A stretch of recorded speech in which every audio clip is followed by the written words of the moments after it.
Hey everybody, welcome to the Green Room for Disrupt TV. And of course, we've got our amazing guest, but let's start off. We've got Vala Afshar, my co-host, co-founder, Disrupt TV, our amazing producer, Elle, and of course, our guest. We'll introduce our guests in reverse order, and we'll start with Muriel. Muriel, where are you coming in from? What are we talking about today? Well, I got a lot to celebrate. Thank you. I am delighted to be here. I'm calling in from Washington, D.C., and we are here to talk about my new book, Leadership Unblocked, Break Through the Beliefs That Limit Your Potential. Amazing book. We'll go deeper into there in a little bit. Scott, where are you coming in from? What are we talking about? I am joining you from Brookline, Massachusetts, and we're talking about my recently released book, Epic Disruptions, 11 Innovations That Shaped Our Modern World. We're going to go deep. And of course, more interestingly, with that, I'm going to turn it back to Elle. You can do the count. And of course, we'll kick it off. All right. 3, 2, 1.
Welcome. Thank you for joining us on Disrupt TV.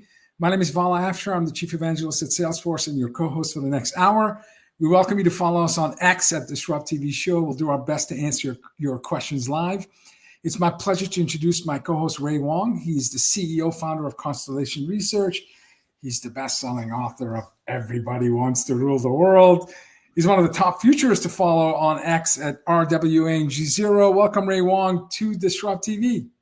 Hey, thanks a lot for having me here with Vala Afshar. And as he mentioned, he's the Chief Digital Evangelist for Salesforce. He's also the author of multiple books, including Boundless and his new one, Autonomous. It's a top seller. Of course, if you're looking at where the future is headed beyond AI. And of course, executives around the world pay attention to every one of his insightful and innovative tweets. And if you're not following him on Twitter, on LinkedIn, on ZDNet, you're missing out because he's talking about where the future of business is headed and more importantly, where you should be next. And of course, catch him on Bloomberg and catch him on ABC TV, where we often see him there. So with that, it's not about us. It's about our amazing guest. And who do we have to kick it off today? What a privilege to have Scott Anthony, author of Epic Disruptions, 11 Innovations That Shaped Our World, which came out in September. Look at this beautiful cover, beautiful thick cover. Scott is real pages in it. Yeah.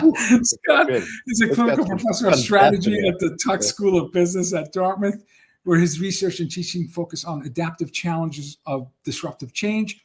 Scott previously spent more than 20 years at Innosight, a growth strategy consultancy founded by Harvard Business School professor Clay Christensen, which we have so much reverence for Professor Christensen. Ray and I met him in person several times in unforgettable moments. Scott served as Innosight's elected managing partner from 2012 to 2018. Epic Disruption is Scott's 9th book. Ray, we need to step up our game. His previous works include... And that's not even with AI, you know? Yeah, it's ridiculous. His previous work includes Seeing What's Next, The Little Black Book of Innovation and Dual Transformation. Thinkers 50 named Scott the world's 9th most influential management thinker in 2023 and named him the world's leading innovative thinker. Welcome, Scott, to Disrupt TV. Thank you very much for having me. Thinkers 50 is next week, so we'll see what happens with the rankings this year. We're all interested in that. But more interested in the book right now. You are crushing it. I apologize. I had to reduce your bio. We only have 20 minutes, so you've done a lot. I appreciate that.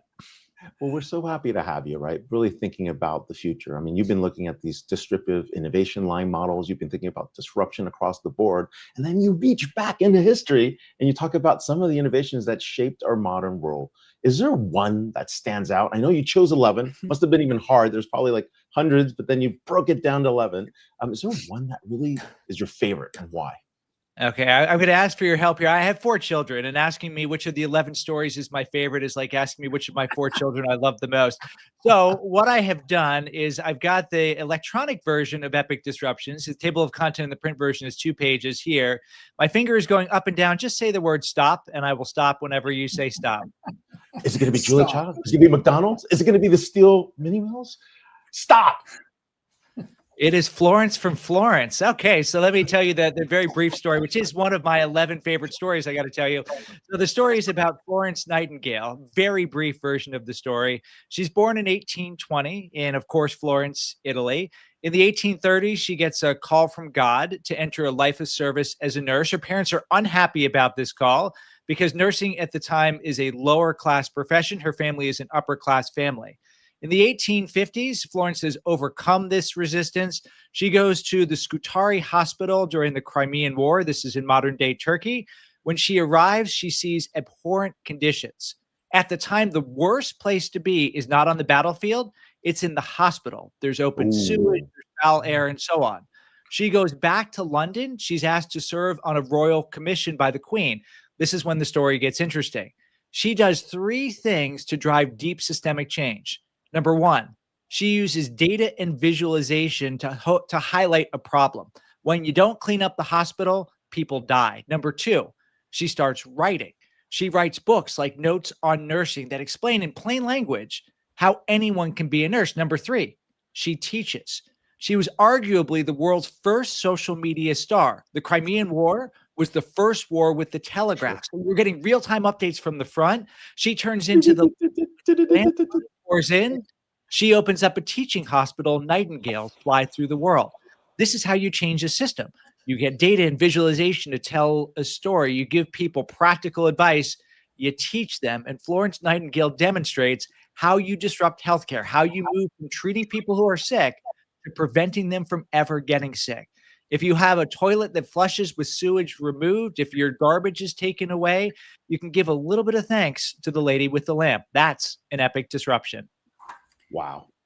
Incredible stories. iPhone, transistor, disposable diapers, Julia Child's French cooking.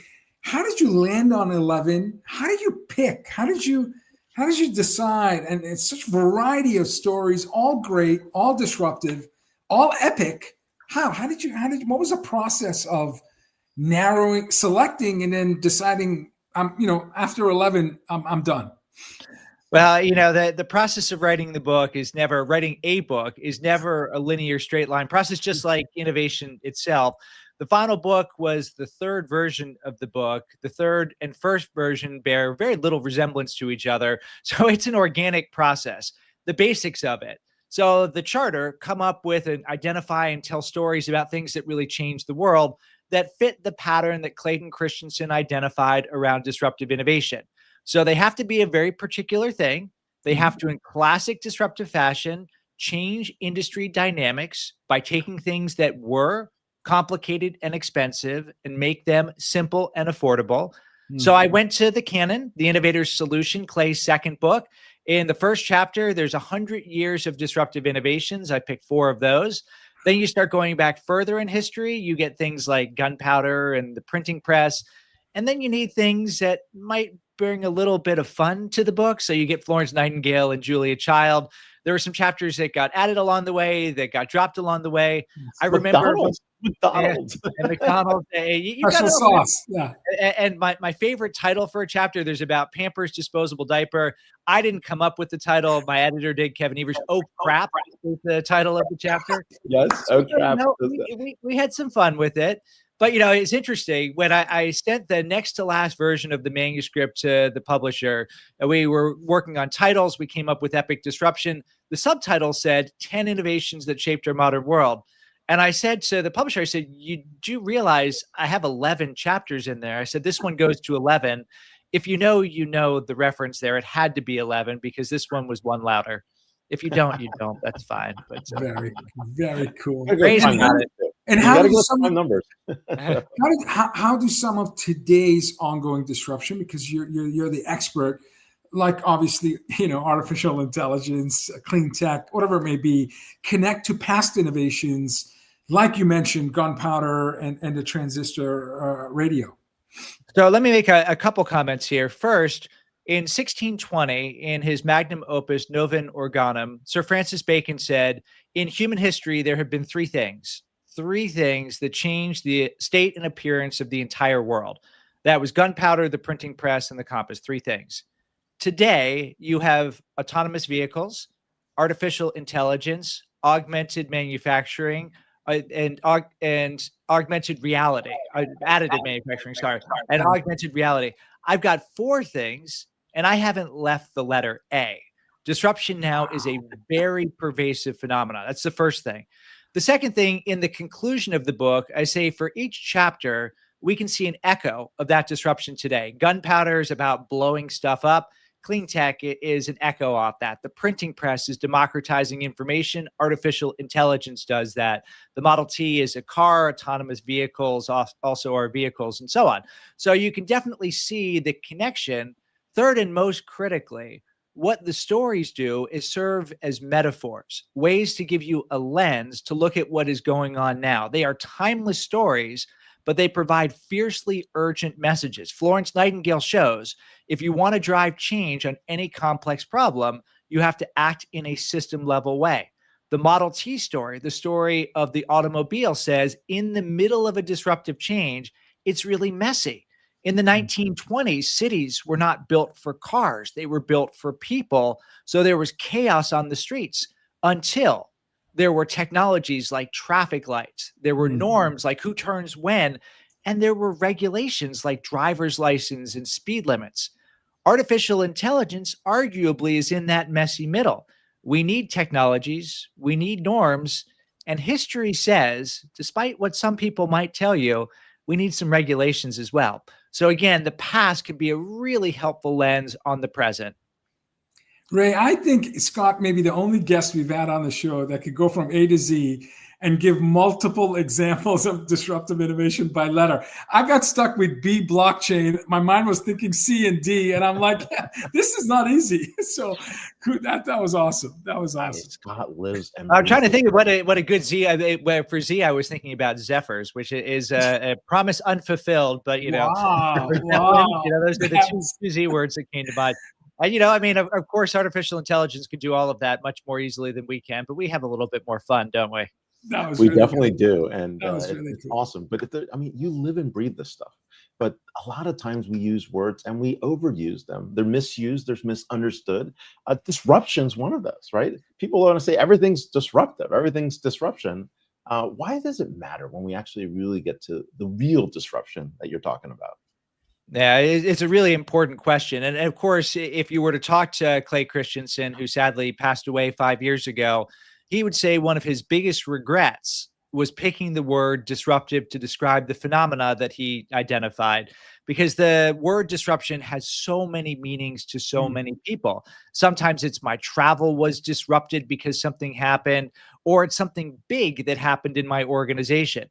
The particular meaning for the book is something, again, that changes dynamics by making things that were complicated and expensive, simple and affordable. That is the key thing. And it matters because when you have something that does that changes dynamics, the research shows it is an unnatural act for the market-leading incumbent to grab hold of it. The market-leading incumbent naturally will say, it's not good enough for my mainstream customer. It's not good enough for what I'm doing. It makes money in ways that feel unfamiliar and not very good to me, so I'm not going to invest in it. History shows the disruptive innovation changes the winners and losers in the category. Now, interestingly, this has changed. People have read the research. They've learned how to do it. You look over the past decade, Apple and Microsoft and Meta and Google and people in other places not in technology like Schneider Electric and DBS Bank and Intuit and a number of others have showed disruption can turn from a threat to an opportunity, but you have to understand its dynamics and manage it in a very particular way. If you call everything disruptive, nothing is disruptive. If you're an entrepreneur and you say, I'm going to disrupt a market with a technology that the incumbent looks at and says, I would like to do that too, you're probably going to fail. So understanding this is really important. Sadly, Professor Christensen wasn't here October 2022 with the ChatGPT moment. You've spent a lot of time with him. You're a student and you've mastered and you're now expanding his theories. What would he have thought about ChatGPT? Disruptive innovation, lower the cost, accessible, 59 days, 100 million people had access to language models and generative AI capabilities. What would he have thought about the ChatGPT moment? First, I'm smiling because just a personal reflection. So I spent the first 20 years of my career, as you mentioned, as a strategy consultant. And in 2022, I say, okay, this has been fun, but it's also been really tiring. Is as a consultant, every day you're fighting, whether you're fighting the problem or you're fighting the client or you're fighting the world or you're fighting your team. It's just day-to-day battles and firefighting and so on. So I say, okay, I'm going to relax. I'm going to go to a university. Not much changes there. It's nice and slow moving. I joined the faculty July of 2022. A few months later, we are knee-deep. We are waist-deep. We are head-deep in a disruptive change. So your first thing, Clay would say, I have no opinion. I don't have opinions. Models and theories have opinions. So what would the model and theory say about it? The model and theory would say there does appear to be some very different trade-offs where there are some new downsides, hallucinations, and so on, but some really new capabilities, check mark. The thing that he would then be watching for, and this is what I talk about in the conclusion of the book, is do people figure out new ways to create, deliver, and capture value? This is a key thing from the McDonald's story. The McDonald's story isn't just about hamburgers. Yeah. It's about the speedy service system, which was the first way to really bring assembly line technologies to fast food, coupled with a franchise-based model that was about mutuality where everyone wins, coupled with using real estate as a vehicle to make money, not actually hamburgers. No one knew that, but I didn't know that for sure. So this new way to create, deliver, and capture value. So in my mind, the first few years of ChatGPT being out are interesting, but not that disruptive because it kind of looks like something that a Google or whatever can pick up and use. Where it begins to get interesting is in the last month or so when commerce begins to intersect with large language models. Whether that works or not, I think is still a very open question, but that's the sort of thing that can open up a completely different business model. And that's the hallmark of going from a disruptive beginning to something that really has disruptive impact. And of course, time will tell. Great answer. Great. We're definitely seeing this shift and we don't know how to explain it. We're in the middle of it. And I think that disruption is going to happen. But there's a lot to be learned from history, right? Past mistakes, successes, innovation. When you think through that, how do you translate that and sometimes put a futurist landscape and say, maybe let's invent the future, right? And create that next disruption. Well, I think so much of it, Ray, is being able to use good stories to illustrate timeless principles and give people a language to talk through the problems of today. For example, the way I will often start discussions with organizations now is I will start in 1453. In 1453, an army is approaching Constantinople. Now, inside the city, you might feel pretty safe because you have a literal moat and two sets of walls, the Theodosian walls, buttressed by 96 towers. Those walls had stood for 1,000 years. That was before a disruptive technology, gunpowder. A mysterious gunner named Orban shows up. He goes to the Byzantine Empire behind the walls and says, I can cast a cannon for you. Perhaps feeling safe behind the walls, they pass. The Ottoman Empire that wants to sack the city and has failed twice in the past century says, we'd love this technology. Imagine how it felt. You're behind walls that had stood for 1,000 years, and a half-ton cannonball that weighs a half-ton goes over the distance of a mile. The wall shattered, the city falls in 47 days. Now, here's the important translation point. This story happened in 1453. The point, there is a moat that worked great against the attacking technologies of yesterday and was powerless today. So inside an organization, what defenses have you built up that are powerless against the disruptions that are coming at you now? Or how do you act like the Ottomans and go and pick up new technologies and come up with completely different models? We can quibble about the historical details. And whenever I talk about this, there's one historian in the room who says, yes, sure, that's fine. But the basic point remains, it's a metaphor. Let's use the metaphor and apply it to present circumstances.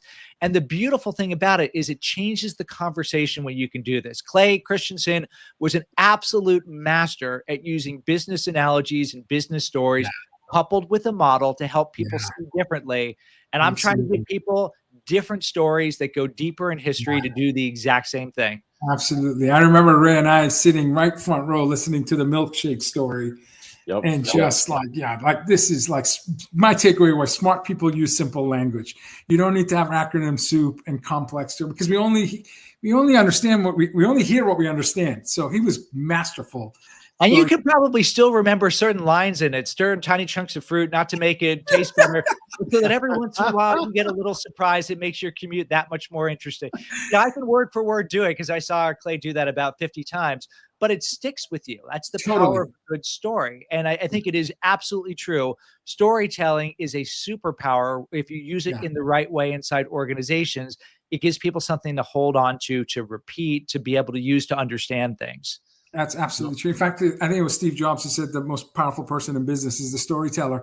So is the lack of storytelling, what's blocking innovation? What's holding innovation back? Certainly challenging assumptions, dominant logic, resisting change. Sometimes disruptive technology looks like a toy, so people ignore it like, this doesn't scale. This is not enterprise level innovation. What is it that, based on your decades of consulting, the one or two reasons, most significant reasons, we hold back innovation? Well, great that we are doing this on Halloween, because my answer ties very nicely into Halloween.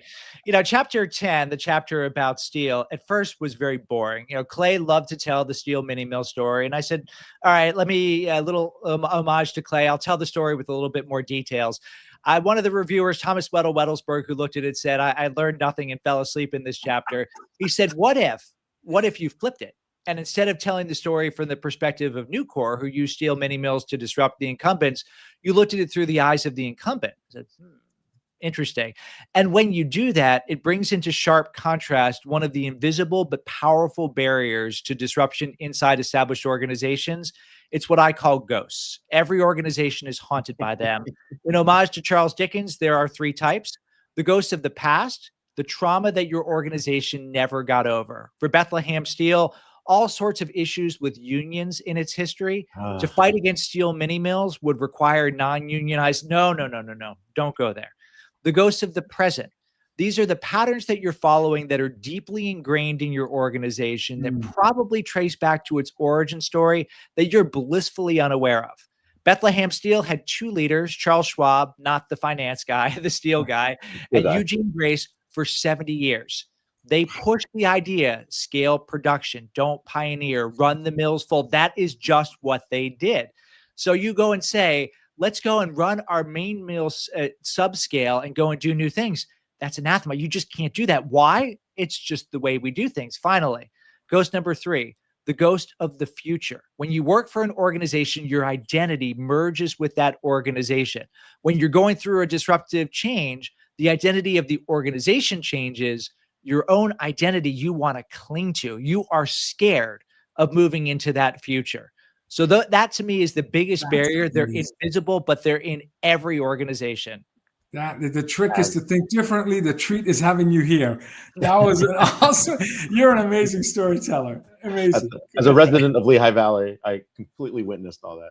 And the trick or treat was beautifully done. That was really well nice. I wish I had another speech coming up so I could steal that line, but this was awesome. Well, hey, on your way to Thinkers 50, think of Vala, think of us. Enjoy the event. I know you're headed out there this week. We were with Scott Anthony, author of Epic Disruptions: 11 Innovations That Shaped Our Modern World. Catch it on Amazon, book is fresh off the press, and more importantly, you can catch Scott at Tuck. Thanks so much for being here. So thank you very much. This is great. Be well. Bye-bye. What a great storyteller. We just got our minds blown. We're like, boom. Yeah, he has a Halloween reference. Just throws it out there with multi-segment. Well, again, we have amazing authors, best-selling authors. Right now, our next author has the top new release on Amazon, which is awesome. Book that just came out a couple of days ago. Muriel Wilkins, author of Leadership Unblocked. Break through the beliefs that limit your potential. In fact, the book came out October 28th, already a top new release. For over 2 decades, Muriel has been a trusted advisor and executive coach to high-performing C-suite and senior executives who rely on her to navigate their toughest challenges. As the CEO and founder of the Parvis Partners, a leadership advisory firm, Muriel and her team work with leaders to excel and achieve lasting success. Muriel is the host of the award-winning, Ray. You and I got to work on our game. Award-winning HBR podcast, Coaching Real Leaders. We haven't received any awards in 10 years. No. At least we didn't get dinged. I don't know what's going on. And her new book, Leadership Unblocked, which we're going to talk about. Muriel has been invited to speak at numerous organizations. She's heading to London Thinkers 50, interviewed by media on how to get unstuck and overcome professional obstacles. Muriel's mission is to help leaders grow and evolve so they and those around them can lead and live with greater ease. Welcome, Muriel, to DisrupTV. Thank you. I'm ready to have fun. We're so excited to have you here. And we almost like athletes in sports, business folks in leadership. It seems like people can't seem to get out of their own way. It's like a head game. Tell us more. We just heard about how organizations can't get out of their own way. And I was sitting, in the back, sort of shaking my head because I'm like, it's the same reason individuals can't get out of their own way. The issue though is when you're a high performer, high achiever, which is the types of folks that I particularly deal with. I'm sure the folks that are probably in your circle, we often, those types of folks, the last place they're going to look at in terms of where the issue is themselves. Right? They'll look at all the business models. They'll look at the organization. They'll read things like Epic Disruption to see what's happening at a macro level. But not once do they ask, in what way am I contributing to some of the challenges and the obstacles that we have within our organization or that are getting in the way of the business goals that we're trying to achieve. So my curiosity has always been at the individual level. I leave the systems change to other folks, but at the individual level, really understanding what is in your control, particularly as a leader, that's going to make such a difference, not only in the way that you experience leading, but also in the way that others are going to experience your leadership. Got to get that head game right. I mean, Vala, that's crazy. You do. You do. I think it was Professor Richard Feynman who said the easiest person to fool is yourself. How do you know when you're stuck? How do you know what's holding you back? Mm-hmm. I mean, being self-aware to me seems like a superpower that not everybody has. So how do you know your blocks? I mean, look, I think there are two different pieces of your question there. One is, how do you know when you're stuck? The other is, how do you know that you're aware of yourself in terms of what you're contributing to the stuckness, right? So I think the first question, most people know when they're stuck. I mean, how do you know? You're just like, something's off. Either we're not getting the results. I got some feedback. I'm in an argument with somebody. I feel frustrated. I feel challenged. This is not easy. It's uncomfortable. Sometimes you get external cues. Sometimes it's internal cues, right? That is very different than that self-awareness, which is, again, in what way am I contributing to the situation at hand? And the issue here is that when most people even become aware that there's something that's off, that it's stuck, what do?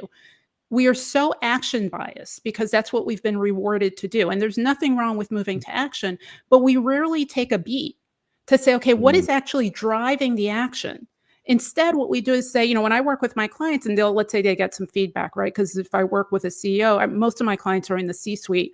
I will interview people that they work with and I'll present them. Here's the data, and they'll say, okay, like that's not what I want the data to say. Okay, what do I do? That's the first question, And, for years, I used to be action biased with my clients. I'd say, okay, here are the 5 things. Let's go. Here's the action plan.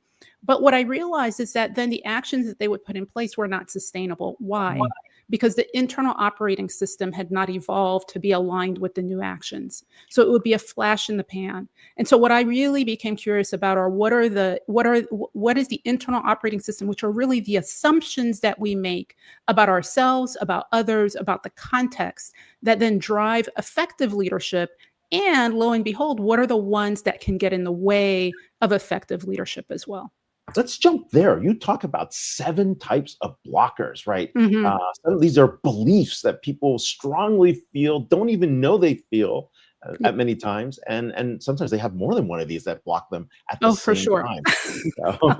So let's go there. There's 7 ones that are pretty interesting. Yeah. And so, here's the thing, like, just as you mentioned, sometimes it's hard for people to be self-aware. So what I'm trying to provide is on a silver platter to say, well, you know what? If you're feeling stuck and you do want to look at how you might be contributing at a belief level, here are the 7 most popular ones that have surfaced with the clients that I have worked with over the past 20 years. So I looked at 300 of my clients. They were not my only clients. I took a sample of them. And I didn't even know if there were going to be some commonalities, but sure enough, there were some popular ones that raised up. And so these are the 7. And what's interesting about these is they are so simple that, as you said, you don't even notice that they're there. Number one, because they've been there forever and they've actually helped you be successful. The issue is they've become so habitual that they are now lying around when they're actually not being helpful to you. And so an example of the 7 are, and maybe some of them will sound familiar to you, are things like, I need to be involved, right? Yep. What does that look like? It's the person who's like, I have to be in that meeting. Micromanager. Right? CC me on all the emails. Just copy me on all the emails. I have to weigh in on all the decisions. Now, is there something wrong with that? No, not when you're an individual contributor, right? My first job out of college, I was an individual contributor. I was responsible for the little statements that went in the bills of the insurance premium. I needed to be involved in all the things for that project. Sure. But as I scaled in my leadership, it got in the way of me being able to scale. And that's where I see there's a real cost from a leadership standpoint. And then there are other beliefs like that. I can't make a mistake, which then delays decision-making as such. I don't belong here is a big one that really gets in the way of leaders when they are transitioning into new roles or transitioning into new organizations or a different context. And so these are the kind that, again, they're not bad. They just might be serving you in the particular situation and context that you're in. How do you get out of the one like, I can't say no, right? Like, how do you get out of it? I mean, you think you got there because you're available. And now it's like, if you say, what happens if I say no? And I know I struggled with early in my career, maybe not so, maybe even last week. I know I'm right. Listen, I mean, I will tell you, when I started writing this book, I had sort of come up with the 7 and I was like, oh, okay, like there's something here. And when I, seriously sat down reluctantly, by the way, I had not planned on writing another book. And I was like, oh, I know which ones I have, right? I need to be involved and I know I'm right. But I'm evolved. I've worked on them. I'm good. And as I worked through the book, which by the way happened over 2 years between 4 and 7 a.m. Wow. I would finish each chapter because I dedicate one chapter to each of these beliefs. And I would finish the chapter, which would take me a couple of weeks for each one of them. And I would stop and, press that last save and take a big sigh, exhalation. And then I'd be like, damn it, I have this one too. Right? So it was very cathartic for me. And the whole point is that, yes, we have all lived them because they have helped us. So how do you move through them? And I think, whether it's the, I know I'm right, or I need to be involved, or I can't say no, the first step is you have to even recognize that it's there, right? So when you feel like something is off, how do you recognize it? It is a simple practice.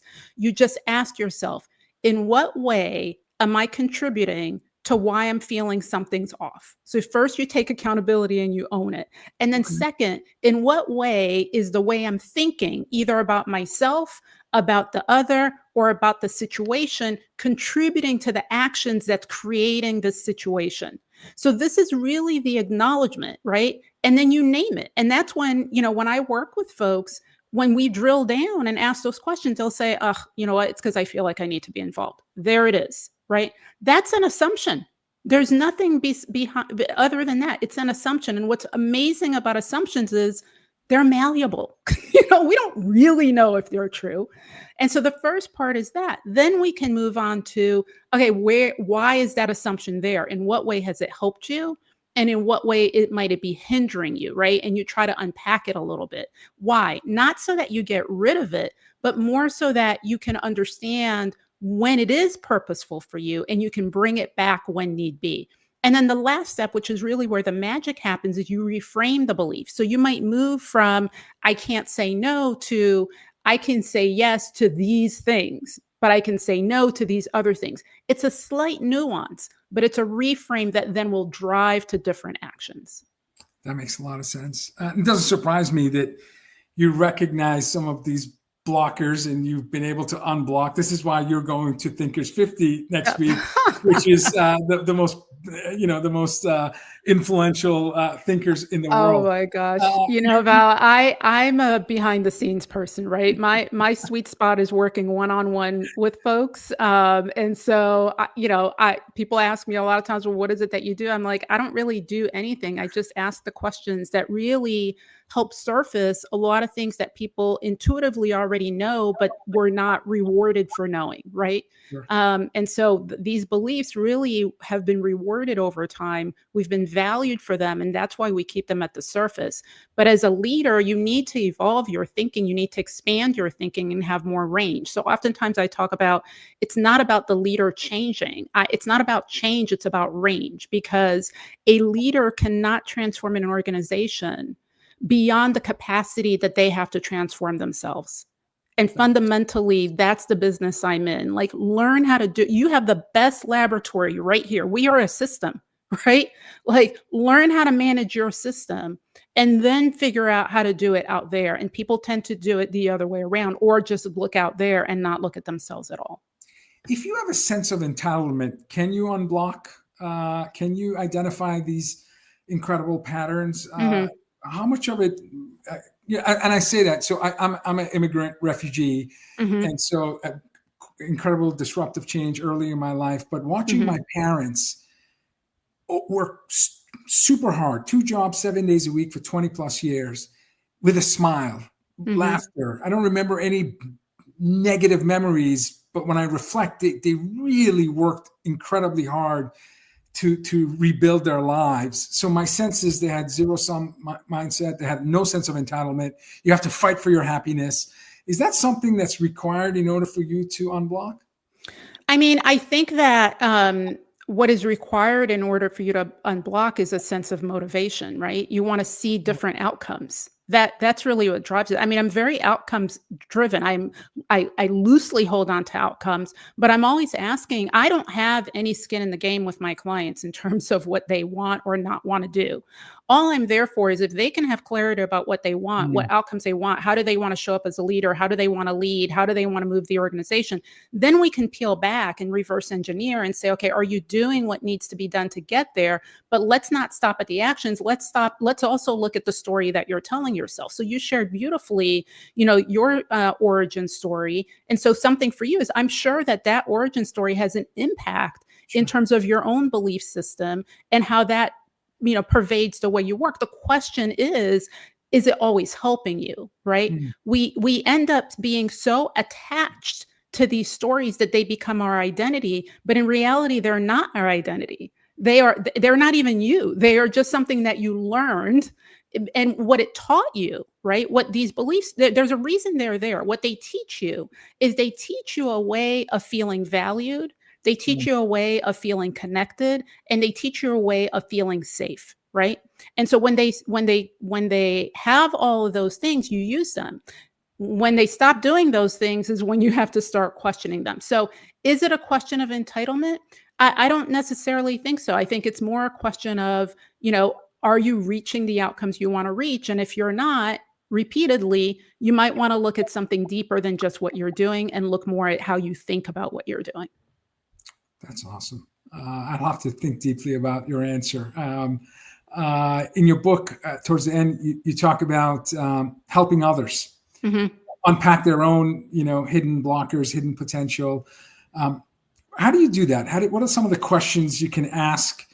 I think it was John Wooden, coach of the UCLA basketball team, said a great coach is someone who can give feedback without causing resentment. How do you ask gracefully questions where people can tell right away your intentionality and the fact that benevolence, that you're only motivated to help them. You're not trying to uncover a secret. You're not trying to push them into a place they're not comfortable going.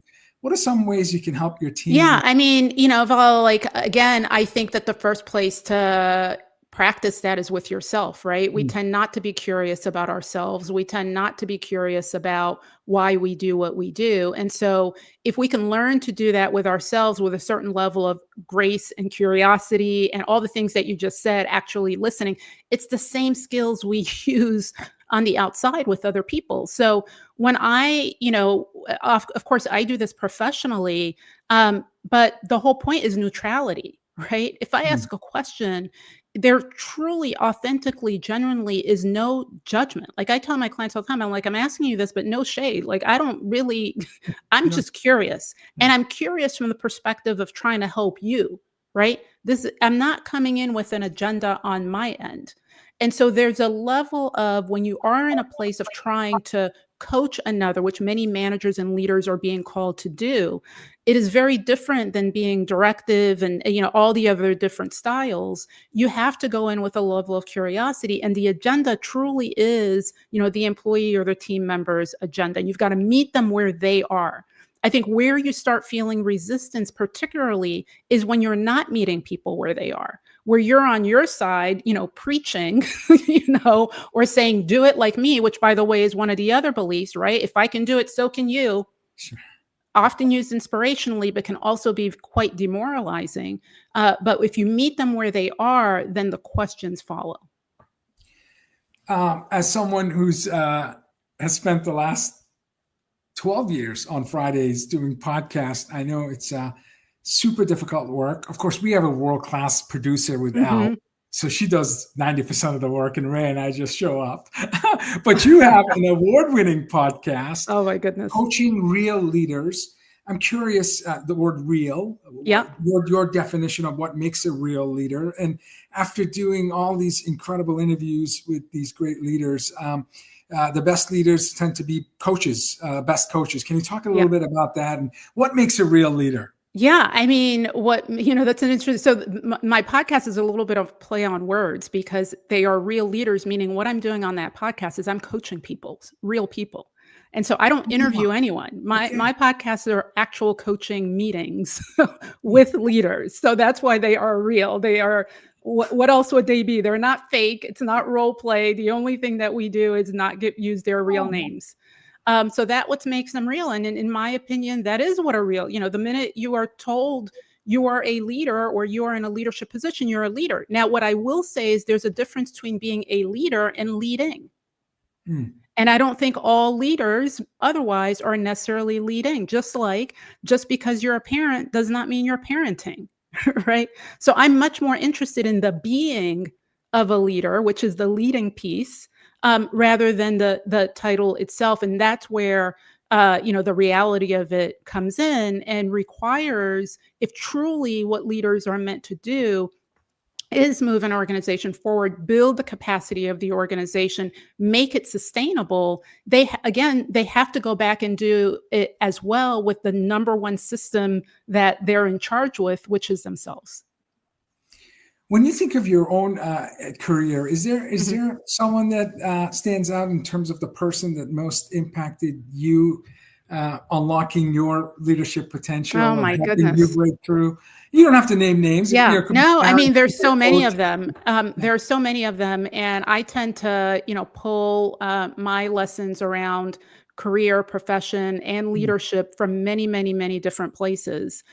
One of the stories that I tell in the book is, I start off the book this way: is when I was an executive, I was reporting to the CEO, and having a quite frankly, terrible time for the first time ever in my career, working with some of my peers. It was like a classic case of not being able to influence without authority because it was cross-functionally, et cetera. Well, what did I rely on? I relied on I know I'm right. I know what we need to do, and push. Now, the funny thing is, I was getting the results. I was getting the business results, so much so that I kept getting more divisions to manage. But the internal angst and pain and frustration I was feeling was like unbearable. And so every night I would go home and I would complain to my partner. And he one day said to me, and this is what cued me up on this, he one day said to me, did you ever think that maybe the issue is you and not them? Wow. So now I will tell you love language. I will tell you, in that moment, I said, you don't know what you're talking about. Yeah. I would have said the same. Because I was getting the results and I went on my merry way. But again, as it was unsustainable. And it wasn't until years later, quite frankly, that question still kept coming back. That made me curious around, okay, what is it about me, right? What am I doing? And so that is one example of, I think, a moment. I would say it's more a moment where that message really hit in a way that has resonated for the rest of my career. That's amazing. Thank you for sharing that story. Okay, what's the biggest hope, the biggest takeaway you hope that your readers of your best-selling book, what do you hope that they walk away with? Look, here's the thing, I'm just going to keep it real with you, right? I walk the halls of many organizations every single day. I've worked with very high performers, very highly successful people who are leaders. They have a huge impact. And what I also see is there is a lot of suffering that happens in the workplace. And I always feel like it's unnecessary. It doesn't have to be unnecessarily so. And so my hope is that people realize that the leadership challenges will never go away. They will not. The dust will never settle. It will never settle. But how you respond to the dust, how you respond to the challenges can make a huge difference. And there are ways that you can respond to these challenges that are primarily controlled by how you think about those challenges. Again, these beliefs that can actually help you lead through them with a little bit more ease. And if you're able to do that with a leader, others will also be able to then work with a little bit more ease. And so to me, that would just be a game changer that I think anyone would welcome. Be the change you want to see. That's amazing. Muriel Wilkins, author of the Leadership Unblocked, Break Through the Beliefs That Limit Your Potential. Book came out October 28th, already best new release on Amazon. Congratulations. Safe travels to London. Say hello to all the Thinkers 50 amazing folks that you'll meet. And I appreciate you being on Disrupt. Of course. Thank you so much. Thank you. Cheers. Wow.